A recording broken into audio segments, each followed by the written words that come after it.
बिस्मिल्लाहिर्रहमानिर्रहीम। लाखों करोड़ों दुरूद सलाम नबी पाक सल्लल्लाहु अलैहि वसल्लम पर और उनकी आल पर। मैं हूँ कलसूम हाशमी और आप हैं मेरी यूट्यूब फैमिली का हिस्सा।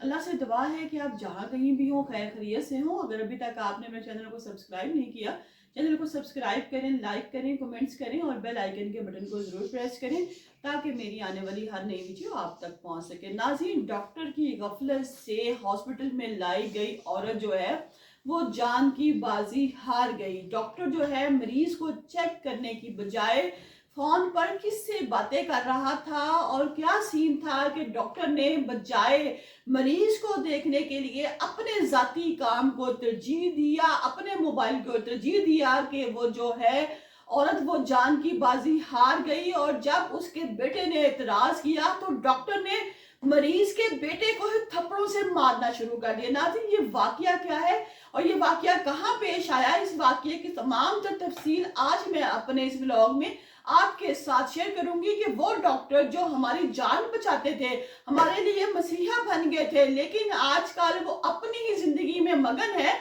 कोई पूछने वाला नहीं, रियासत के लिए हाथ उठाने वाला कोई नहीं रह गया। वो क्या नासिर है नाज़रीन, आपने शुरू से लेके एंड तक इस व्लॉग में मेरे साथ रहना है। नाज़रीन, ये इंडिया क्या रियासत है उत्तर प्रदेश, इसका जिला मैनपुरी में कायम एक प्राइवेट हॉस्पिटल है जहां पर ये वाकया जो है रोनमा हुआ कि एक औरत जो कि बड़ी तकलीफ में थी, जो कि 60 साल की बुजुर्ग खातून थी जिनको दिल में तकलीफ महसूस हो रही थी, तो उनकी फैमिली जो है उनको फौरी तौर पर हॉस्पिटल में लेकर आ गई। उनका बेटा बताता है कि जब मैं जॉब से घर पर वापस गया तो मैंने देखा कि माँ की तबीयत बहुत सख्त खराब है और मैंने उसी वक्त माँ को लिया। मैं घर के पास ही एक हॉस्पिटल था, मैं माँ को वहां पर ले गया। जब मैं वहां पर लेके गया तो मैंने इमरजेंसी कॉल की, तो वहां पर मौजूद जो लोग हैं उनमें से सिर्फ नर्सें और दीगर अमला जो है वो मेरी माँ के पास आया।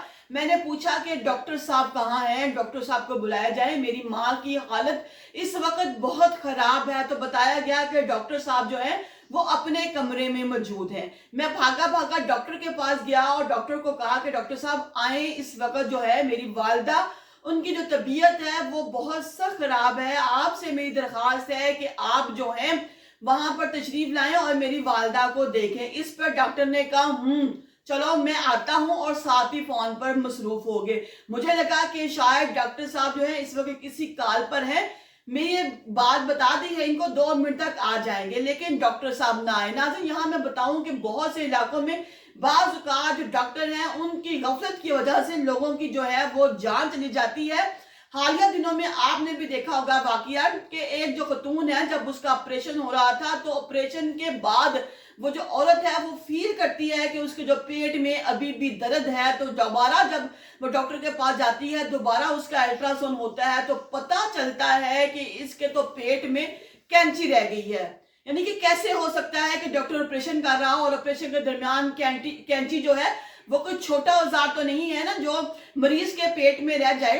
तो बताया जाता है कि मरीज के अल्ट्रासाउंड हुआ तो वहां पर कैंची बकायदा वाजिया तौर पर हो गई और बताया गया कि मरीज के पेट में कैंची रह गई है और दोबारा ही मरीज का जो है ऑपरेशन किया गया और मरीज के पेट से कैंची को निकाला गया। कितने दुख की बात है। और यही हॉस्पिटल के एक दूसरी तरफ ही एक जो नर्स है उसने एक आदमी के घर जो है वो बेटा पैदा हुआ और उससे कहा कि मुझे जो है वो, जैसे हम लोग होते हैं बेटा पैदा होता है तो हॉस्पिटल में होते हैं लोग मुबारक देने के लिए आती है, यहाँ से कोई और औरत आ गई है, कोई सफाई वाली आ गई है, तो हम लोगों की आदत होती है कि पॉकेट से कोई चीज निकाल के उसको दे देते हैं कि लो जी ये आप ले लो। लेकिन वो औरत जो है नर्स जो है उसने कहा कि मेरे लिए ये पैसे कम है। नाज़रीन, मैं यहाँ ये जो मैंने व्लॉग शुरू किया ये भी मैं आपके साथ डिस्कस करूंगी, लेकिन यहाँ पे मैं मेन पॉइंट बताना चाहती हूँ वो किस तरह जिन लोगों पर हम यकीन करते हैं जो हमारे मसीहा हैं, जिनसे हमें उम्मीद है कि अल्लाह के बाद जो है ये हमारा आसरा बनेंगे, ये हमें दवाई देंगे, इनकी दवाई से हम ठीक हो जाएंगे। यहाँ पे जो नर्स है वो 5,000 रुपए टिप की डिमांड करती है, लेकिन जब उसको टिप नहीं मिलती 5,000 तो वो उसी बच्चे की जान ले लेती है। कितने अफसोस का वाकया है। अभी जो डॉक्टर है ये अब अपने फोन में बिजी है, आदमी आके बता रहा है और कह रहा है कि मेरी माँ की तबीयत बड़ी सख्त खराब है, आप आ जाएं, लेकिन डॉक्टर नहीं आता। वो 5-7 मिनट इंतजार करता है, देखता है जो नर्स है और जो दीगर अमला है वो मेरी माँ को देख रहा है, डॉक्टर वापिस नहीं आया।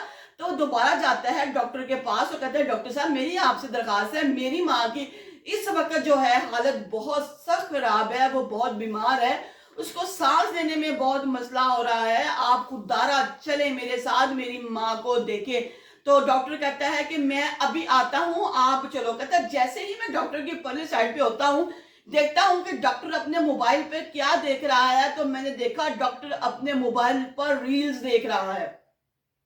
यानी कि कोई ऐसा खास काम नहीं कर रहा, सिर्फ रील्स देख रहा है।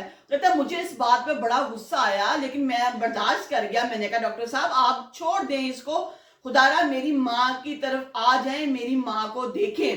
कहता जब डॉक्टर को मैंने बार बार कहा तो मेरी माँ को देखने के लिए डॉक्टर जब आया तो क्या देखते हैं कि जो मेरी माँ है उसकी जो रूह है वो कब्ज़ हो चुकी है, मेरी माँ इस दुनिया से जा चुकी है। कहता ये तमाम मसल देखने के बाद मुझे बहुत दुख हुआ, मैं बड़ा परेशान हुआ कि मेरी माँ जो बीमार थी, मैं अपनी माँ को यहाँ पर लेके आया कि मेरी जो माँ है ये हॉस्पिटल में आएगी, ये ठीक हो जाएगी। पहले भी मेरी माँ को तबीयत खराब होती है, वो ठीक हो जाती है जब मैं हॉस्पिटल में लेके आता हूँ, लेकिन डॉक्टर की गफलत की वजह से मेरी माँ जो है वो जिंदगी की बाजी हार गई, मेरी जो माँ है वो दुनिया से चली गई। कहता है मैं बड़ा दुखी, मैं बड़ा परेशान। और जब मैंने डॉक्टर से कहा कि डॉक्टर साहब ये सिर्फ और सिर्फ आपकी गफलत की वजह से हुआ है, आपने मेरी माँ को मारा है।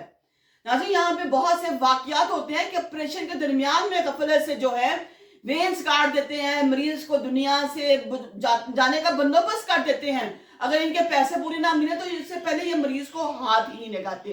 उन्होंने कहा कि डॉक्टर साहब आपकी गफलत की वजह से जो मेरी माँ है वो इस दुनिया से चली गई है, अगर आप थोड़ी देर पहले आ जाते, जैसे जैसे मैं आपको तरले कर रहा था, मिन्नतें कर रहा था कि डॉक्टर साहब आप आ जाएं, लेकिन आप जो है सोशल मीडिया पे रील्स देखने में बिजी थे, आपने मेरी माँ को नहीं देखी।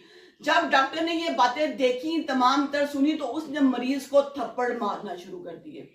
जब थप्पड़ मारे मरीज ने पुलिस को बुला लिया। जब पुलिस आई तो जो डॉक्टर है वो मानना ही ना, उसने कहा कि ये झूठ बोलता है, मैंने इसकी माँ को पहले ही चेक कर लिया था, ये झूठा है, ये झूठ बोल रहा है, ये मेरे पे इल्जाम लगा रहा है। लेकिन जब सीसीटीवी जो कैमरे हैं वो चेक किए गए तो उसमें पता चला कि जो मरीज है वो बिल्कुल सच कह रहा था। और जो खतून फौत होगी, 60 साल बुजुर्ग खतून जो फौत होगी, वो सिर्फ और सिर्फ डॉक्टर की गफलत की वजह से फौत हो गई कि ये जो मरीज है इसका जो बेटा है ये बार बार डॉक्टर को बुलाने के लिए जा रहा है, लेकिन डॉक्टर जो है वो उसकी बात नहीं सुन रहा, उसके पास नहीं आ रहा। और जब वो मर गई और बैक कैमरे ने ये भी दिखाया कि जो डॉक्टर है वो जो फोन पर रील्स देखने में बिजी है। सीसीटीवी कैमरे ने जो तमाम रिकॉर्डिंग जो है वो सेव की हुई थी, उस रिकॉर्डिंग से पता चला जबकि ये जो डॉक्टर है ये किसी किस्म की बात नहीं मान रहा था। और उसके बाद जब बेटे ने कहा कि अगर आप पहले मेरी माँ को चेक करने आ जाते तो मेरी माँ दुनिया से न जाती, इस पर डॉक्टर जो है उस लड़के को थप्पड़ मारना शुरू कर देता है। पुलिस ने नाज़रीन ये मुकदमा दर्ज कर लिया है, जो डॉक्टर है उसको सस्पेंड भी कर दिया गया है। लेकिन खुदारा जो लोग इस पेशे में काम है, जो डॉक्टर हैं, जो दवाइयाँ देते हैं, जो लोगों की जिंदगियां बचाते हैं, खुदा के बाद वो अपने काम को संजीदगी से लें। और ये जितने भी सोशल मीडिया के प्लेटफॉर्म है, मेरी हुकूमत से भी दरखास्त है कि जब आप किसी सीट पे बैठे हैं, आपका जॉब टाइम है, तो ये मोबाइलों को बंद कर देना चाहिए।